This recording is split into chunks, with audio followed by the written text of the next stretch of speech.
Alors bonjour à tous, j'espère que vous allez bien. Dans cette vidéo, on va parler de la monétisation des applications. Comment est-ce qu'on peut monétiser le plus rapidement possible, ou en tout cas créer une application qui va être rentable quand on a un projet d'application, quand on a un projet, une vision, une startup, une idée de business en ligne. Comment est-ce qu'on peut se dire, ok, j'ai envie de monétiser, tout simplement de rentabiliser l'application sur laquelle je suis en train de travailler. Donc là, tous les conseils que je vais vous donner, en fait, ça va s'appliquer à plein d'autres, on va dire, business, à plein d'autres types d'entreprises. Là, je vais vous faire le cas vraiment des applications parce que vous êtes nombreux, en fait, évidemment, à avoir des projets d'application, quasiment toutes les personnes qui sont abonnées à cette chaîne YouTube. Mais également, vous avez quasiment tous derrière un projet soit d'entreprise, soit de start-up, soit de, on va dire, de business en ligne pour les plus petits, on va dire, projets. Et à chaque fois, il y a cette idée, ok, quelle est la stratégie à suivre sans que ça soit compliqué, sans que ça soit, on va dire, enfin, il n'y a vraiment pas de notion d'arnaque par rapport à vos utilisateurs. Justement, pour moi, la stratégie que je conseille, que je donne à chaque fois que j'ai des personnes que je vais accompagner, en fait, ça va être très simple et vraiment pragmatique.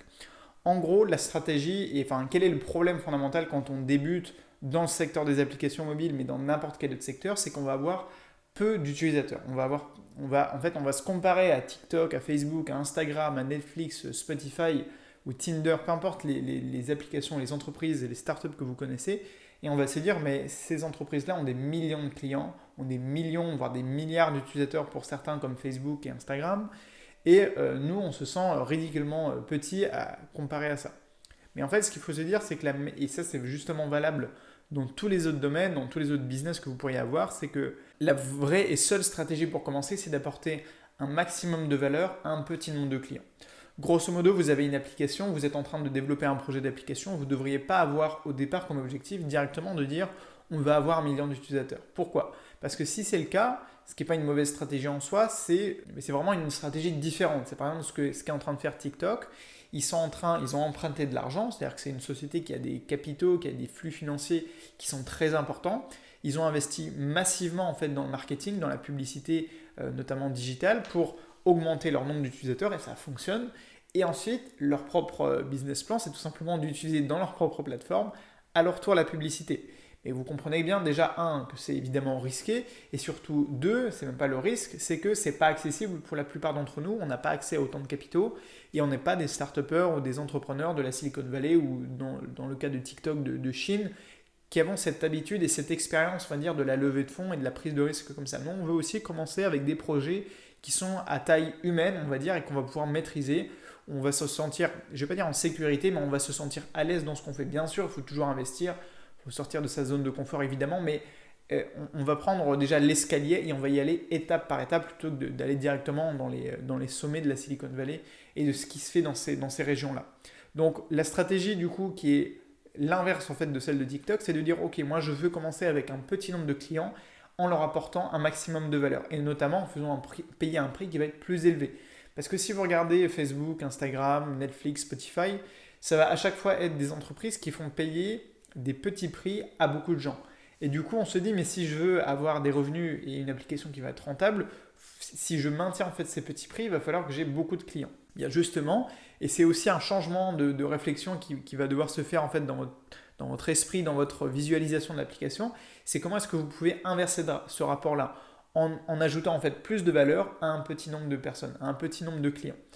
Par exemple, moi je pourrais vous prendre l'exemple de mon application Startupper, donc, qui malheureusement tarde à venir, parce qu'à chaque fois que je vous dis que je vais travailler dessus, en fait tout simplement c'est que je suis en train de travailler sur mes formations, sur la formation à Unique Facile, et sur l'ajout toujours encore et toujours plus de vidéos dans cette formation. Ça me prend en fait énormément de temps, et donc c'est vrai que le projet Startupper est un peu moins, enfin pas du tout prioritaire en fait pour moi, mais c'est quelque chose que je sais que je veux développer en tout cas pour la chaîne YouTube, pour la communauté, pour les développeurs, les entrepreneurs. Et le concept fondamental de l'application, c'est de mettre en relation en fait, des entrepreneurs, des développeurs, pour donner en fait, aux entrepreneurs des contacts, des personnes qui vont pouvoir travailler avec eux, et pour tout simplement donner des opportunités de travail pour les développeurs.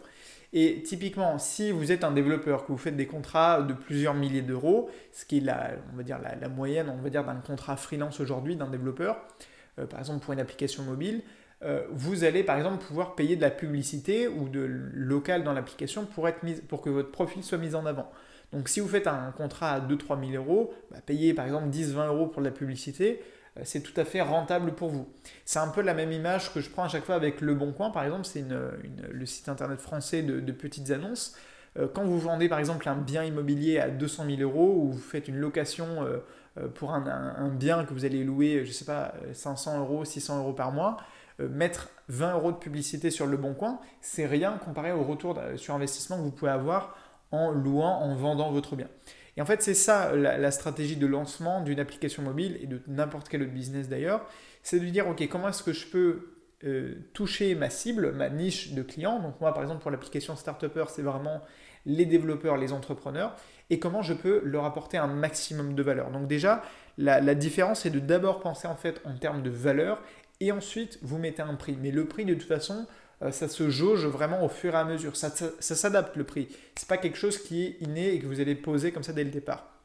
Mais demandez-vous tout simplement peut-être au départ avec mon application de combien j'ai besoin de revenus par exemple pour pouvoir financer, pour pouvoir être rentable. Et si c'est le cas, on va dire, d'un type de business en ligne pour vous, de combien vous avez besoin par mois. Ensuite, diviser ce montant-là à peu près par le nombre de clients que vous estimez être capable d'avoir. Est-ce que c'est 100 clients au départ, ce qui est déjà beaucoup si vous avez 100 clients réguliers par exemple par mois sur une application, c'est un très bon début. Après, ça peut être 1000 clients, ça peut être 20 clients, je ne sais pas, peu importe. L'idée, c'est que ça va pas, il ne faut pas que ça soit stagnant non plus, il faut évidemment que ça soit toujours en croissance, mais demandez-vous tout simplement de combien vous avez besoin de clients, de ventes, et ensuite ça vous fait à peu près un montant du produit ou du service que vous allez proposer. Évidemment, quand on parle de publicité, et je pense à l'application Startupper, on ne va pas dépenser des centaines et des centaines d'euros dans une publicité, par exemple, pour seulement une personne. Par exemple, Facebook et Instagram sont très rentables parce que la publicité, ils vont surtout en fait toucher les entreprises qui veulent vendre des produits à des utilisateurs, à des clients, et du coup, ils vont faire des grosses campagnes publicitaires, et là, ils vont investir des milliers et des milliers de dollars, et pour certains, des millions. D'accord? Ou c'est pareil pour les Google AdWords. Mais du coup, réfléchissez plutôt en fait en termes de valeur que vous allez pouvoir ajouter à vos clients, et ensuite, vous mettrez un prix qui va venir s'adapter à la valeur que vous ajoutez. Mais prenez l'exemple de mon application Startupper, si je veux permettre à des développeurs, par exemple, de décrocher des clients, la valeur que je leur ajoute, elle est évidente puisque c'est des gens qui sont dans le business, qui sont dans l'entrepreneuriat. Donc, il y a un retour sur investissement qui est évident. Pareil pour les locations saisonnières, par exemple, ou si vous faites de la vente immobilière sur Le Bon Coin, vous voyez directement le retour sur investissement. Et après, moi, par exemple, j'ai un autre projet d'application qui va être la suite de l'application Driss.as que vous pouvez retrouver déjà aujourd'hui sur Android, où j'ai envie de proposer, mais c'est vraiment la vision de l'application, de proposer tous mes cours, toutes mes vidéos, tous les contenus que je peux proposer dans l'application, et pourquoi pas en fait de proposer un abonnement qui va vraiment tout inclure dedans, et vous allez pouvoir consulter tous mes contenus, tous les tutos et toutes les formations, notamment sur le développement mobile, depuis cette application-là, évidemment sur un site web, etc. Ça, c'est la vision de mon application. Et la question ensuite que je peux me poser, c'est combien, par exemple, à combien je peux proposer le prix de cet abonnement en échange de la valeur que je vais ajouter, de la valeur que je vais apporter. Mais vous voyez bien qu'entre le prix que je peux proposer, qui pourrait être assez élevé par rapport à, je sais pas, un abonnement de Netflix, d'accord, évidemment, mais mon but, c'est pas de toucher 100% des gens. Si je veux accompagner déjà les développeurs qui ont un travail de freelance ou même de salarié, ou encore les startups qui sont vraiment dans l'innovation, dans la technologie, qui ont besoin de ressources pour apprendre à créer des applications pour leurs propres développeurs, à ce moment-là, je peux prévoir un prix qui va être élevé. Mais par contre, à côté, il va falloir que je délivre en fait énormément de contenu. Mais vous voyez, c'est comme ça en fait qu'on peut concevoir une application qui va avoir peu de clients, et donc vous pouvez commencer vraiment à rentabiliser sur le court terme, on va dire sur une échelle d'un an, plutôt que de se dire comme Instagram, comme TikTok, il faut que j'ai des millions d'utilisateurs. Donc voilà, j'espère que cette petite stratégie, cette petite astuce vous aura aidé peut-être à changer légèrement, ou plutôt à adapter la vision de votre application pour vous dire sur le long terme, je veux des millions d'utilisateurs comme Uber, comme Airbnb, comme Netflix, peu importe.